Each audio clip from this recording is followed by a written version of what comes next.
Hello, everyone. My name is Julie, and I am one of Christian Assembly's Kingdom Partners based here in Kenya.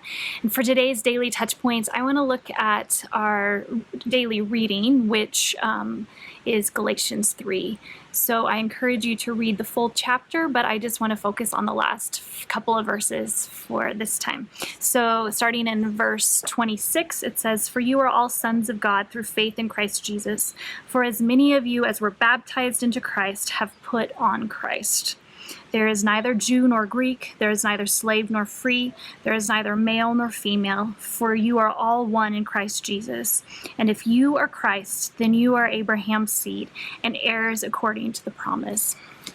And this is this amazing good news kind of passage where the things that once divided us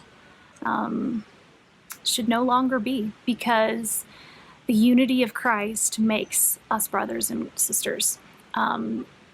The gospel, the good news of Jesus, and the way that he's invited us to follow him and to love him and to know him should create unity. And it's so amazing because while this is here and is a guide for us and is a truth for us, it's also evident that there are still so many divisions even among us as followers of Christ. And in this season where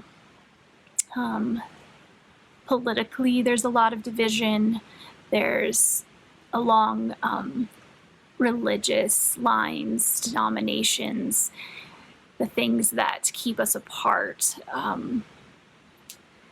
issues of gender and race, and the ways that certain people who are brothers and sisters of Jesus, brothers and sisters in Christ, have often been excluded, or there have been times where injustice continues to be allowed. And I appreciate that Paul, in this word, he talks about in Christ there is no longer these divisions. These things no longer apply in the same way, that because of the love of Christ, because of the good news, because of the ways that he's welcomed us into his family, that there needs to be hospitality amongst us. There needs to be the unity of, above all, we are his kids. There needs to be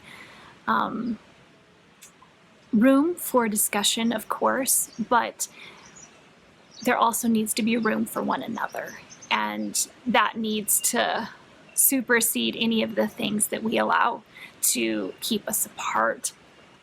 I encourage you in this time where when we go onto Facebook or other social media platforms where it can be easy to quickly respond to something that probably creates more division than unity, I feel like it's really important for us to be mindful and prayerful and to not always need to be right. And I don't say any of that to mean that we shouldn't speak up for truth or that we shouldn't speak against injustices. Like, that's what we're called to. But there's also this piece of, how do we live in unity with one another? How do we love one another well? How do we follow Jesus together? And so may God give us wisdom, may he lead us in this, and may we do it from a place where ultimately it's because we're his children, which means that